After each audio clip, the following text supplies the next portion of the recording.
Okay, I made a video about this topic once before. I'm going to try to go deeper into it, and that is what extremism is doing to our country. If you looked into our nation, you will see that during times of real crisis, when things were really rough, both parties, in several instances, have worked together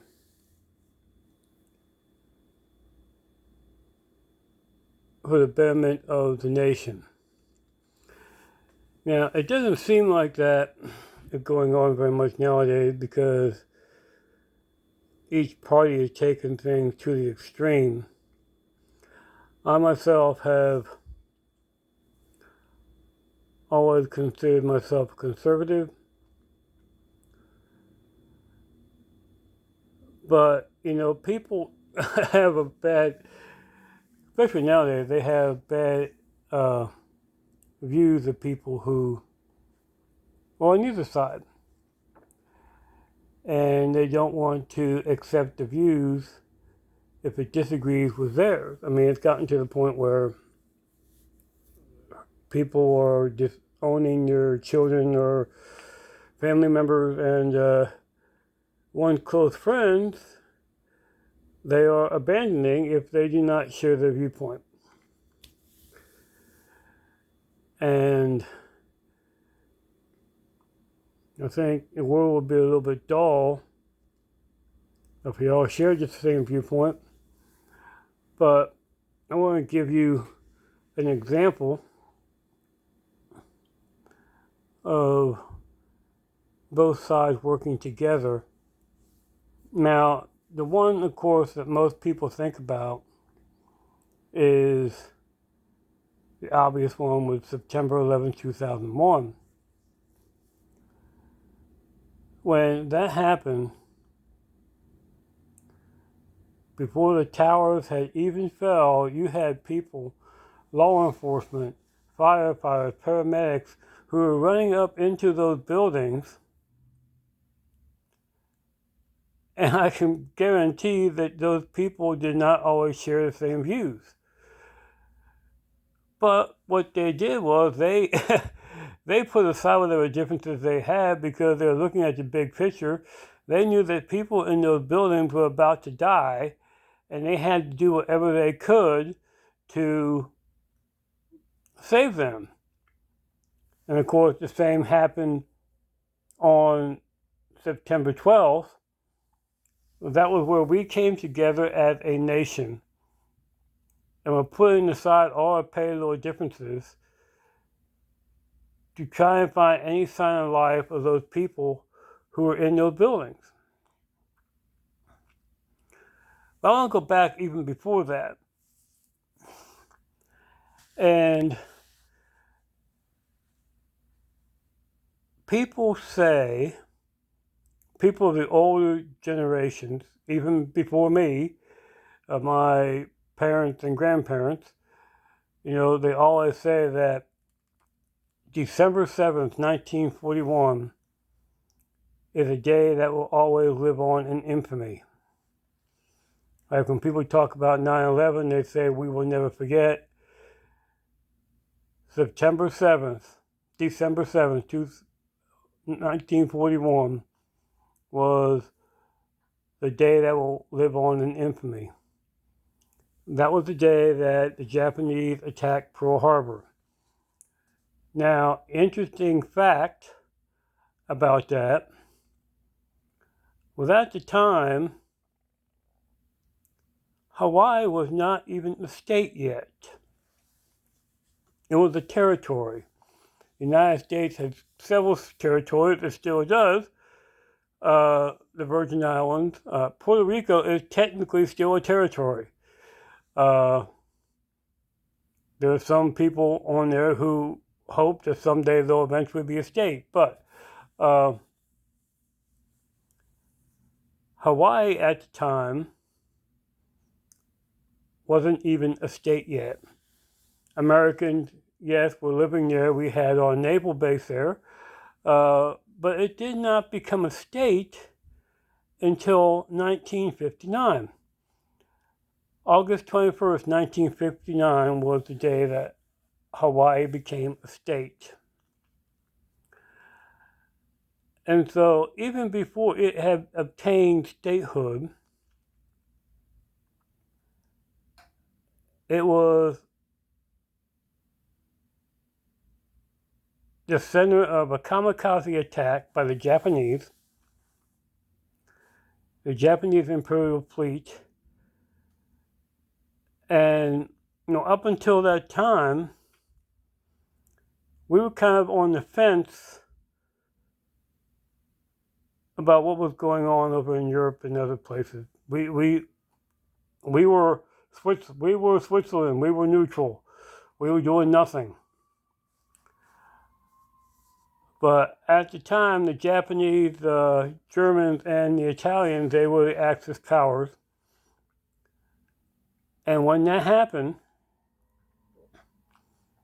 this country stood together because now they were bringing the fight to us. They brought it to our shores. Even though Hawaii wasn't a state yet, it was still part of ours. And so we stood together as a nation and did what we had to do to win that war, to keep further attacks against our shores. And again, we did ensure during the whole thing, people don't fight choosing sides, but we had to make the decision to stop sitting on our rear ends and take a stand. The same thing happened on 9/11. When from out of nowhere, terrorists hijacked these planes and flew them into the World Trade Center, the Pentagon, and the fourth was supposedly going toward the White House, but the brave people on board the plane were able to stop that from happening, even though it crashed. Now, what am I doing with this little history lesson? I'm trying to show that even people with different viewpoints can come together for the greater good. If you look at the state of our nation right now, it is being run into the ground. And personally, I have nothing against Joe Biden. I'm not a big Joe Biden fan, but I personally have nothing against him. But I could tell you that what the people of the Democratic Party did was pretty sad for him and his family. Because I could tell during the election, and I'm sure other people could too, that by looking at him, something was physically and mentally wrong with him. Even then, he was showing high signs of dementia. And now that he's in office, it's even more clear. But the people of the Democratic Party had such hate in their heart for President Trump that they didn't care who won as long as somebody won against him. So they put this poor old man who is losing his mental faculties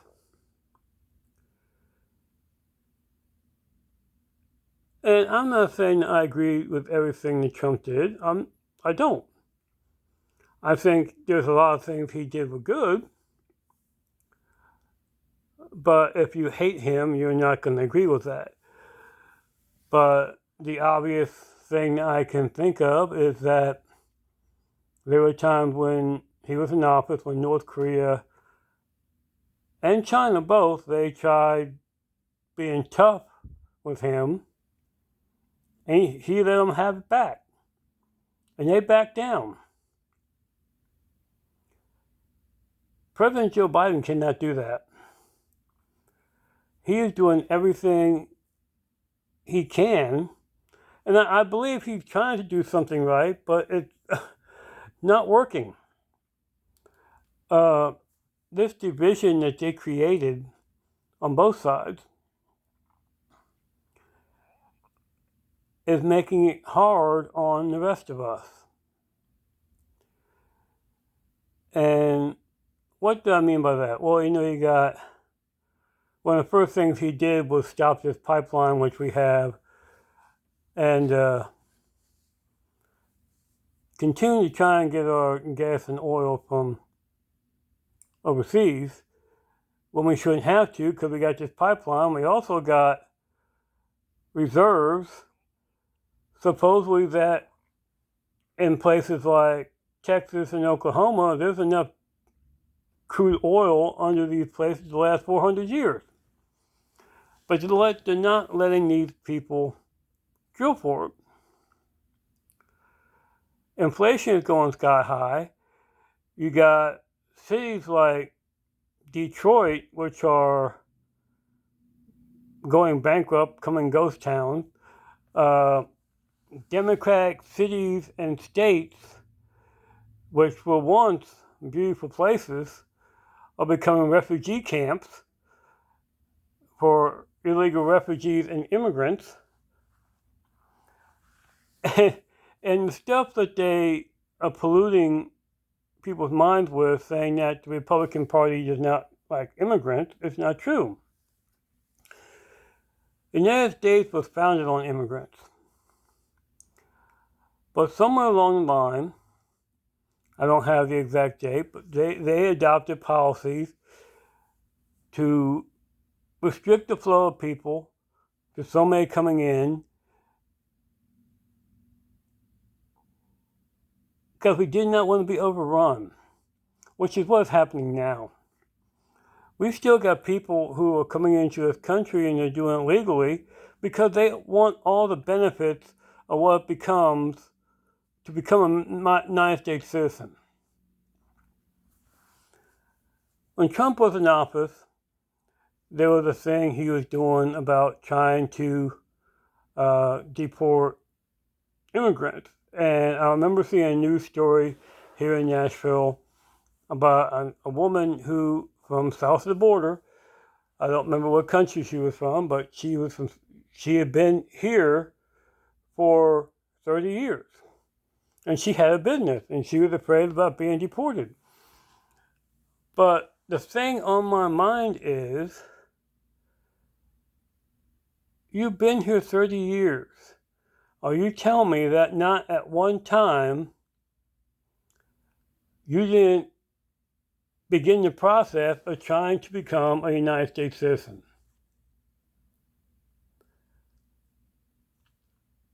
But it seems that what we're doing is the government is rewarding those people who come here illegally.